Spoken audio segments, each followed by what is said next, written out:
Surely a UFC fan can't tell me they're excited when two guys are on the mat just hugging each other for 5 minutes doing. Yeah. I'm like, stand up already, Yeah. kick and punch, whatever you need to do that.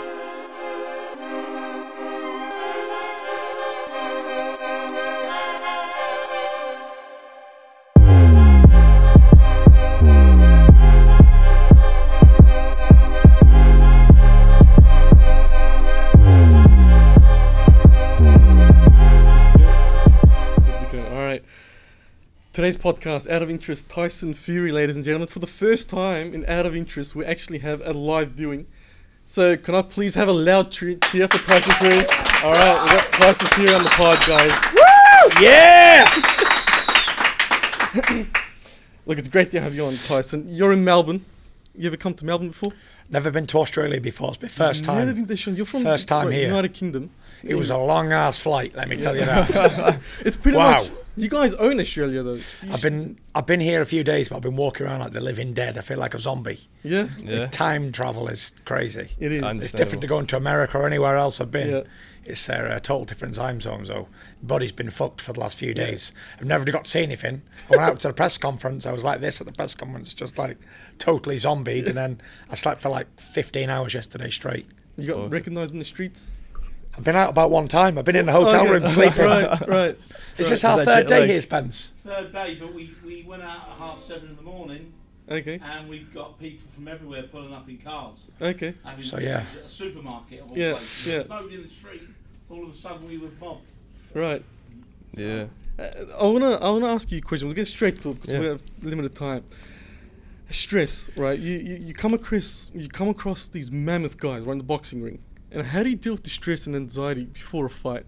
I Because don't coming to get this stress podcast, and You don't anxiety. get stress and anxiety. Not Right. before fights. Okay. How do you like? Why is that? Why you Why is condition that? yourself? Yeah. Very good question, because I've morphed into a different person. Okay. As you see me here today, you're talking to Tyson Fury. Yeah. But when I'm in that ring or when I'm around fight week, I turn into the Gypsy King. Right. So Tyson Fury is a very flawed character. He's just a man.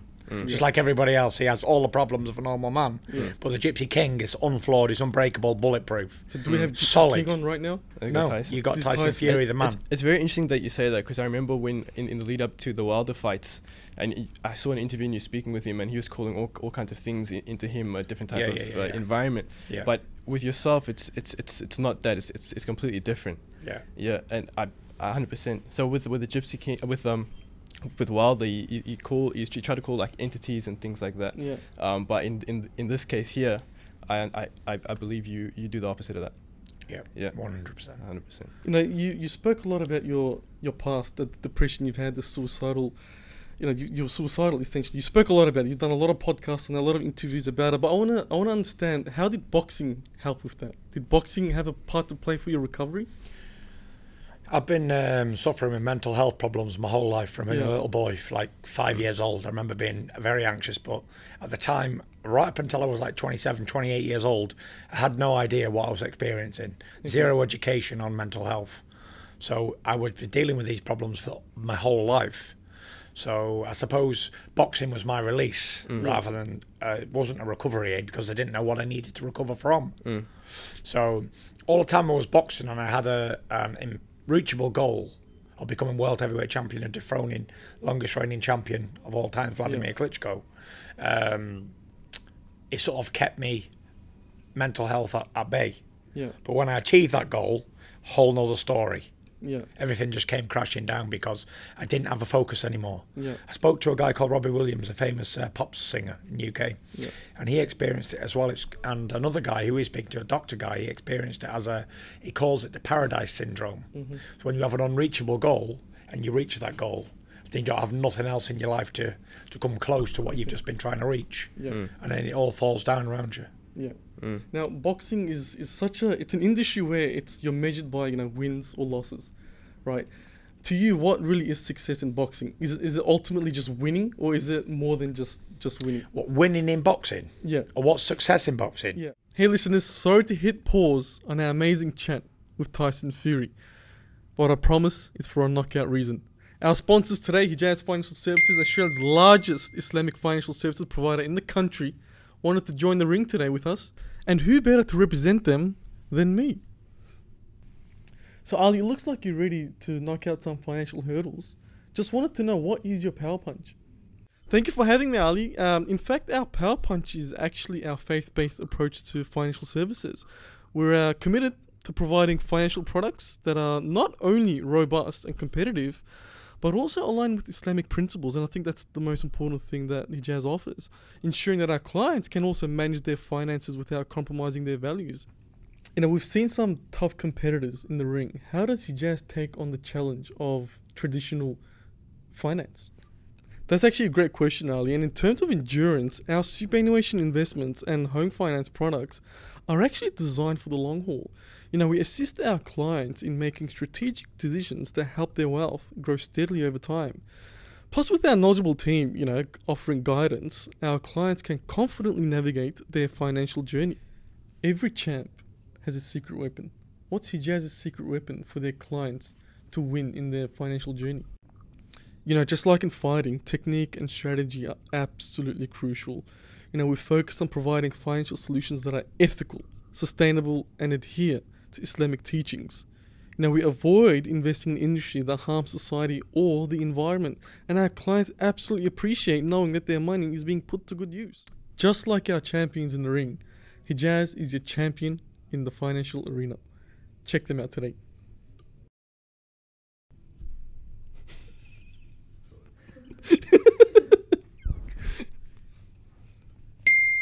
But I'm looking at the camera and saying, come on, Ali, let's get back to the podcast. Alright, let's look at Ali. Come on, Ali. Success is different to many different people, because my idea of success might be different to your idea of success. So nobody's success is two people are not the same. So my success is achieving the goals that I wanted to do from the beginning, and I've done every single one of those. To be champion? Yeah, to be champion. Well, not just be champion, win every belt along the way as well. And then when I did that, I had to change the goalposts a few years later, win it all back again for a second time. That's about it, really. You know, my success is about getting up every day, being in a good mood and living for today, because tomorrow's not promised to nobody, and we're not guaranteed we're going to wake up or even get through today. 100%. So there's no point in me planning for the future, because I only live for today. That's it. And I'm very happy. Yeah. I've always been obsessed with time. And years ago it was like, oh, what would you have if it was a superpower? Some people say speed, power, whatever. And my thing was, I always wanted to control time, because for he who controls time controls everything. But now I'm very happy and content with living in this moment in time, because this is mine, and no one can take that from me, ever. If you can't control time, what would you do? I don't want to control time, because I'm happy living in this space that I'm living in right now. Yeah, 100%. Now I understand that you were in talks with fighting Alexander Usyk. Yeah. And that fell through. Yeah. Now, you've come to Australia. There must be a reason that you're here. Are you planning on either coming to a fight here or do a tour or anything? I'm like here that? supporting my good friend Joseph Parker, former world heavyweight champion. He's fighting tomorrow night. But I'm also here scouting out venues. Okay. So we're looking at some stadiums here in Melbourne and in Brisbane. Okay. So go to Brisbane on Thursday to check out some stadiums down there. Nice. So there might be a massive rumble down under for the world heavyweight king. Let's do it. Anyone on your list that you want to fight? Listen, anybody and everybody. You know, I've been a professional 14 years now. Yeah. I'm been a world champion since 2015, so I'm still undefeated. Could we see a Joshua fight? Would you ever align that opportunity? What, over here? Yeah. It's not going to happen, that. Not here? No, it's a UK fight or Saudi Arabia, that's it. Yeah. Yeah. But is that on the cards? Could we see that ever Listen, happen? I've been trying to fight Joshua since 2017, but he's a little bitch-ass pussy, so I don't think you'll see it. Yeah. You got to fight a man like me, you got to have big bollocks. Yeah? Yeah. And if you don't have that, forget about it. I Because you can't even enter my world, because I will annihilate that motherfucker. Do you know what I mean? 100%. Physically, mentally, and emotionally. Yeah. So he ain't man enough to fight somebody like me. 100%. And I think even now it looks like he's going through a few mental health problems as well. And I don't know. I don't know whether or not he's in a position to, you know, even come to you and say, hey, look, Tyson, I'm going through through the situation. But in boxing, do you ever find that where they can come in and say and move past the competition of it all and just be a human being? No, never. There's always that rivalry. So there's never going to be hey Tyson, I'm feeling down today. Can you help me? It doesn't work like that. Yeah. Definitely not. Do you create friendships with your opponents? No, not really. You can create. You know, we're sort of like business associates, my opponents and I.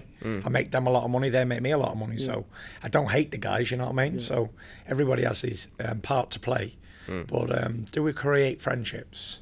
Like, have you been to dinner with any of your opponents? I've been to dinner with Derek Chisora. We've had 3 fights together and I've battered him 3 times. Yeah, so, I saw that. Yeah, we're pretty good friends. I made that guy very rich. Yeah. So how can he not like me? You know, even at the final press conference of the last fight, he was, I don't hate Tyson. Yeah. He gave me millions of dollars, so why would I hate Tyson? Yeah, but he got a battering in that last fight. He did, but he also gave me a battering too. I was aching for 3 days after that fight. Oh wow! He's nobody's mug, Derek Chisora. He's a proper fighting man. When you're in the ring, because I've always thought that, because I used to do taekwondo, which is like pussy compared to what you do, but when you're in the ring and you're battering up someone, do you ever feel mercy, or do you just keep going at it? No mercy. No mercy. There's a saying in this game: we take no prisoners. That's it. There's no prisoners. We don't do them. Simple as that. 100%. You mentioned that you were sore for 3 days. Out of all the fights that you've been in, who is the one that's given you the biggest amount of pain for the longest time? I don't really remember, to be fair. Yeah. But I can only remember my last one. I remember texting Derek and I said, how do you feel? Because I feel like I've been run over by a train. So you must feel like you've been fucking dropped out of a plane. Yeah. 100%. Oh, yeah. It's a brutal game, you know. You're in there for 12 3-minute rounds with another highly level trained athlete who's looking to smash your face in, head and body. Yeah. And you're taking monstrous blows of a guy 250, 260 pound plus, who's not like some novice who's flapping away. He's got his knuckles turned over and he can hit like dynamite landing. So what's your motivation going into a big fight? How do you What's my motivation? Yourself up? Just win. Yeah. That's what keeps me driving. Yeah. Winning. Yeah.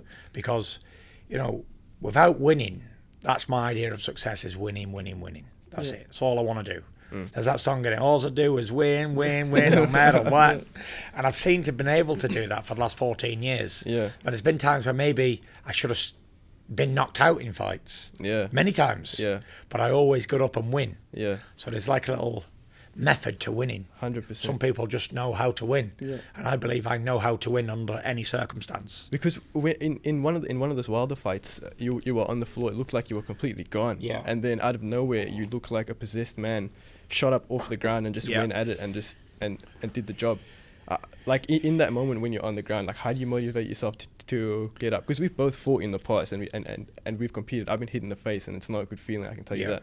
So when you're on the ground, you're on the canvas, you're looking up. How do you get up and just you keep going? I always describe it like this: when one of my opponents hurt me or put me on the floor, it's like getting a gallon of gasoline, tipping it on an open flame. It goes fire. So that's what it's like when I get hurt. It's either him or me. Then it becomes you or me. Yeah. So it's almost like you've awakened a sleeping giant. Yeah. And now it's game on. So the more pain you feel, the harder it's going to be for your opponent. Yeah, and the better opponent I face, the more I rise to the opponent. Who's the best opponent you've faced? The toughest one? Toughest opponent is my own self. Yeah. Every single time. The only person that can beat Tyson Fury is him himself. In a mental way? Mentally, yeah. And the toughest battle I've ever had is mental health. Yeah. You never ever defeat it. You can never win against it, ever. How do you keep it at bay then? Because it with would a eat long, on you stiff, every day. hard jab. Yeah, I love it. That's how you keep it away. Yeah. You know, people ask me all the time, oh, you've defeated mental health. No, I haven't. I liken it to the song Hotel California. The verse, it says, you can check out anytime you want, but you can never leave. Yeah. But you can, really, you can get well, you can check out anytime you want, but it's not if, but it's when. she Yeah. returns. 100%. Yeah, because I've worked in the music industry in the past, and you know this. I would go into with artists and things like that. One of the reasons that it made me leave, I just felt like it was an unnatural way of living. Like you can't have that type of excess every day in and out of your life and not have it affect your mental health. And I really it affected me. That's why I wanted to have a chat with you about it on like ways just to get through all of those things, because it's just, in my opinion, having all that excess, it's not a healthy way of living. So my top tips of battling with your mental health is this: short-term goals, small short-term goals. Yeah. Okay. A structured routine lifestyle. Fitness and health and fitness, like working out and stuff, whatever that might be to the individual. And just living one day at a time, eating well, drinking well, and that's about it really. Healthy lifestyle and a busy. There's a saying: the devil will make work for idle hands. So as long as you're keeping yourself busy with short-term goals, then you'll be all right. What are your short-term goals right now? My short-term goals: getting through this podcast and getting back to the hotel and going into the gym and doing like a 40-minute cardio workout, followed by a 40-minute stint in a sauna, followed by 20 minutes in the pool. That's it. That's my short-term goals right now.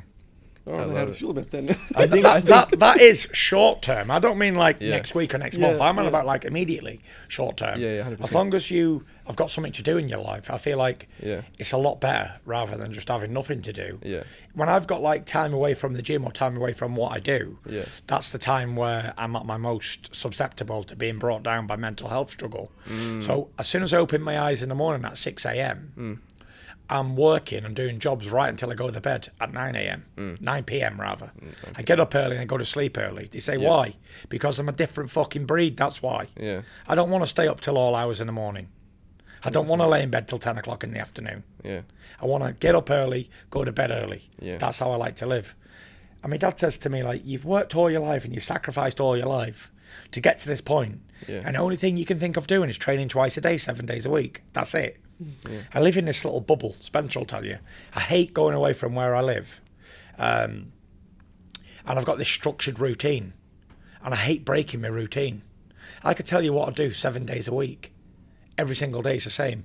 You've watched the movie Groundhog Day. That's my life. Get up at the same time, eat at the same places, take the kids to school, drop them off, and come back, go to the gym, come back, eat, sleep, go to the gym, go to bed. And I feel like there's nothing really for me past 9 p.m. at night time.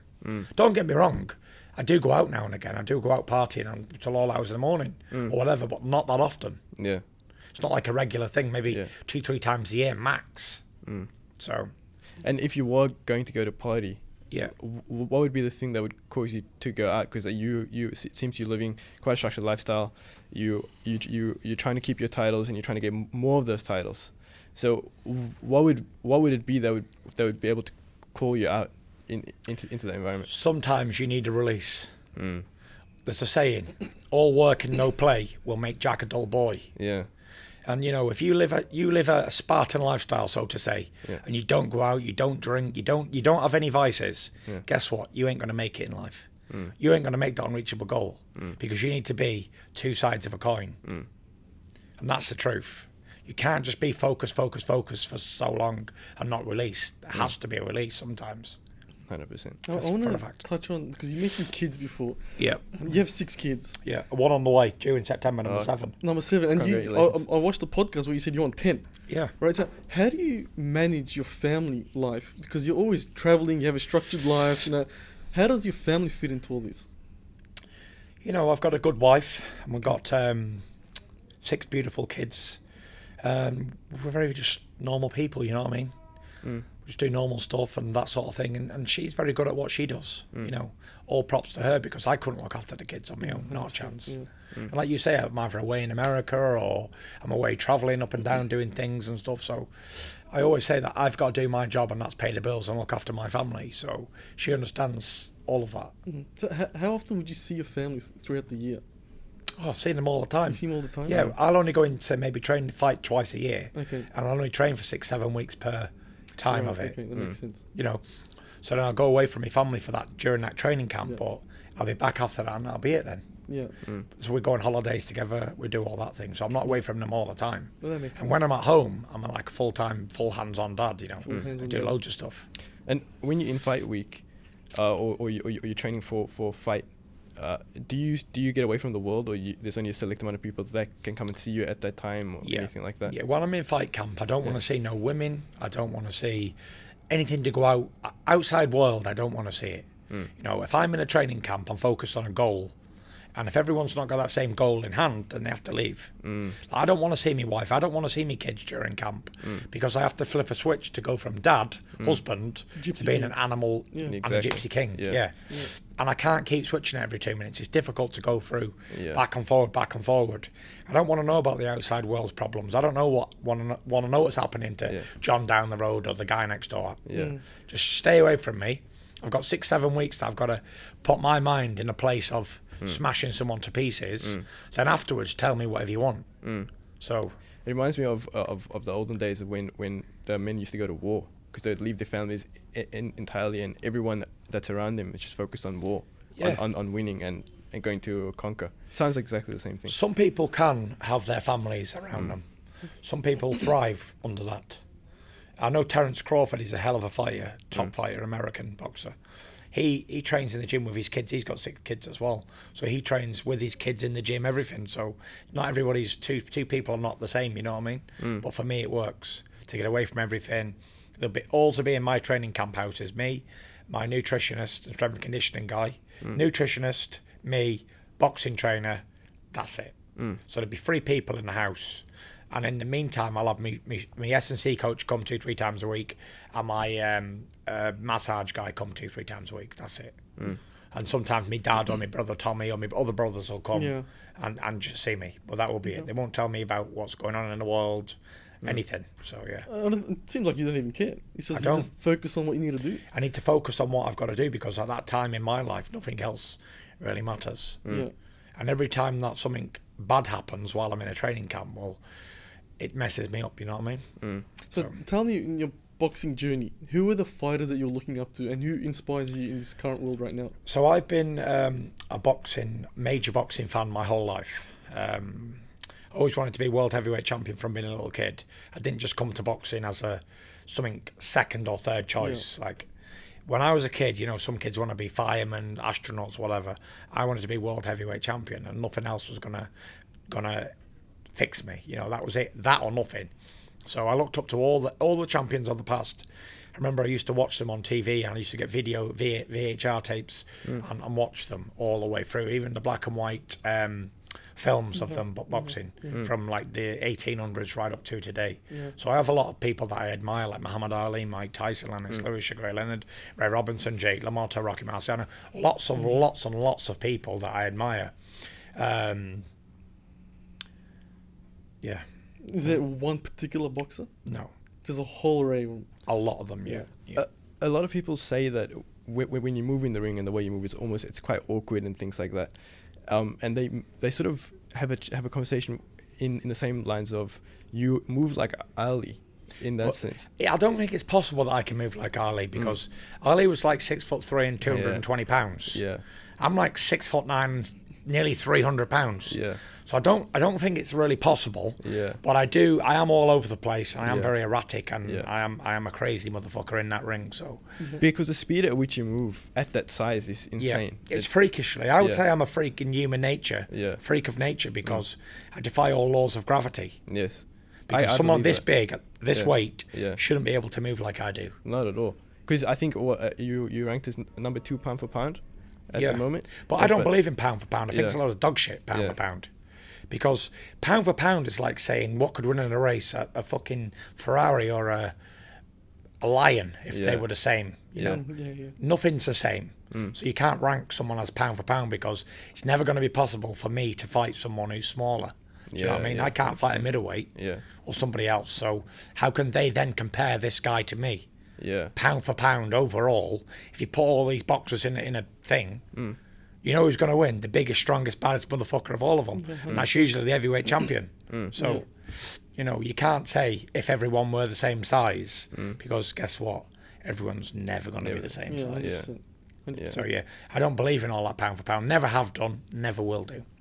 You can only be as good as you can be in your division or in your era. And I hate all this bullshit of saying like, oh, how do you think you would have gone on against Mike Tyson or Evander Holyfield or Muhammad Ali or even Rocky or John L. Sullivan? You know, I don't like all that either because again, it's not even humanly possible to do these things. And unless we can time travel, which I can't at the moment, but I am looking into it, then it's not real. It's not real. And I like to stay real, you know what I mean? Yeah. You talk about your faith a lot as well. Yeah. How does your faith, Christian, right? Yeah. How does that help you in your career? Helps me because I know if God is with me, then no one can be against me. That's a fact. Yeah. Yeah. And faith, my faith is everything to me. And a man who has faith can move mountains, not a problem. 100%. Because we are both follow Islam, but for us, it's 100%. It's been something that has gone through. It's helped us through hard times. Yeah. Even here in this office. So you know what? Not even in your lowest of lowest times, the only thing that kept me going was my faith. Nothing else. 100%. Yeah. 100%. I want to ask you a question because I'm a boxing fan. I've been watching it like for Ever. as long as I remember. And my dad got me into it because he's a massive boxing fan. And one thing that's been, I guess, bothering me and many other fans are a lot of YouTubers are starting to get into this space. Yeah. Right? You got Logan Paul, KSI, and there's a few more. Do you think YouTubers coming into boxing, does it undermine the sport or does it discredit I don't think the sport? so. I know there's a lot of people who don't like the other celebrities coming into a singular sport, but I think it's fantastic because you got guys as YouTubers or TV celebrities or whatever, they're coming into boxing to making money, they're bringing eyes to the game. That's true. So the more people that watch a sport or an event, it makes it easier for the young kids who don't have fame to come up and get better paydays and draw more attention because maybe today they want to watch my brother Tommy or Jake Paul fight, but tomorrow they might say, well, I've watched that fight and, you know, what about this kid? He might be okay. Let's watch him. So, you know, I think the more eyes that you can bring to a sport, the better, no matter where you come from or what you are. More eyes, more money, right? Exactly. Yeah. And at the end of the day, prize fighters, that's what they do. They're trying to make money. And you're finding now that the UFC fighters are moving into boxing as well, which is very good because you've got crossover sports, crossover fights happening, and that creates a lot of attention, and that means a lot of views, which equals a lot of money. Yeah. Would you consider UFC? Can you consider UFC? What, me actually wrestling up and down? Yeah. You don't like it? Yeah. I don't really like it. I like to watch it, but I don't like it when they start rolling up and down like I don't want to say. Yeah. But I was going to say fucking pussies, but they probably snap my arm off or break my leg. But I only like it. I only like watching stand up when men fight and they stand up. Yeah. Yeah, and they're punching and kicking and elbowing, whatever they do. Yeah. That's the most exciting. Surely a UFC fan can't tell me they're excited when two guys are on the mat just hugging each other for 5 minutes doing fuck all. Yeah. I'm like, stand up already, kick and punch, whatever you need to do that. From a fan's So, perspective. yeah, exactly. Yeah. Like, I was watching the UFC, I was live in Vegas at one of the UFC events, and it's most exciting when people are stood up. I don't understand all the laying on top of each other and whatever else. It's not really my game. It's not exciting. Very for slow me. paced. Yeah, but when they're standing up and they're kicking and punching and knocking each other out, that's what everybody wants to see. Even a UFC fan and MMA fan, they want to see destruction, devastation, blood and snot all over the ring, somebody's arm snapped off, whatever. They want to see violence, maximum violence. And you don't get that when you're rolling up and down the floor hugging each other and the referee's got to tell you, right boys, stand up and have a fight, come on. You're getting paid to fight each other. Yeah. That's it. So some of this is very technical stuff, which I don't understand at all. However, I do understand when they stand up and kick and punch each other. So the answer to your question, not going off subject, is do I want to go in a cage and start rolling about with some absolute crank? No, thank you. But I'm not getting paid to go in a ring and do that, am I?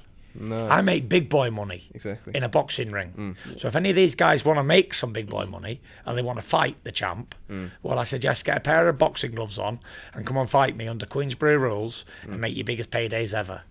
So then, if that's the case, is there anyone from the UFC that Yes, Francis Ngannou. I think there's been a lot of talk of me and Ngannou fighting each other, and he wants to come to boxing. He wants to fight me. He's been talking a lot of stuff on Instagram that he wants to fight. He was even at one of my last fights, got in the ring, confronted me.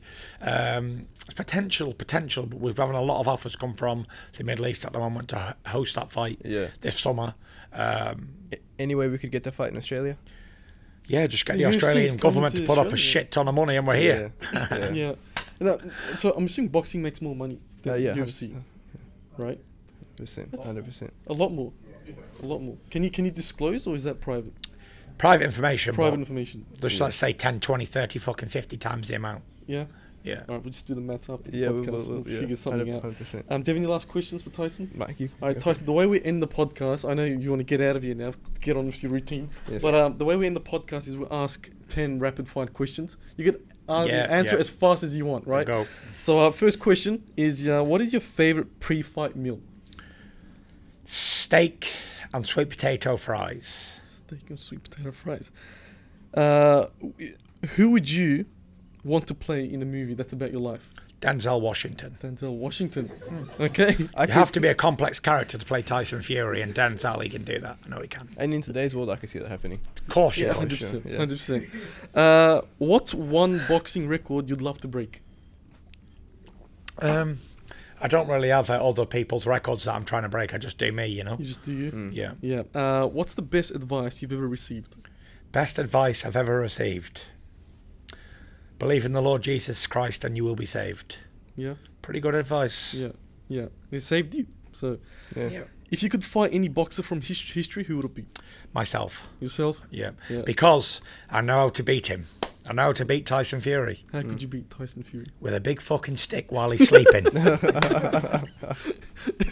You need to protect him. You need to have him protected while he's sleeping. Yeah. Just let out the secret. Yeah. What's the first thing you do after a match?